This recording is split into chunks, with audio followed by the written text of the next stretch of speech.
வந்தேன்.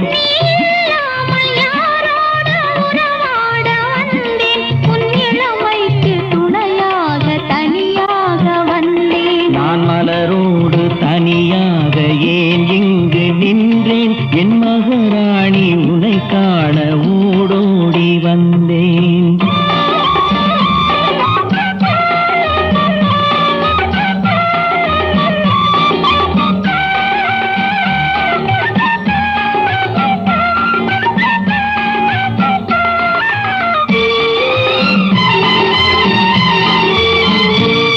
நீ வருகின்ற வழி மீது யார் உன்னை கண்டார்? உன் வளை கொஞ்சம் கை மீது பரிசென்ன தந்தார்? நீ வருகின்ற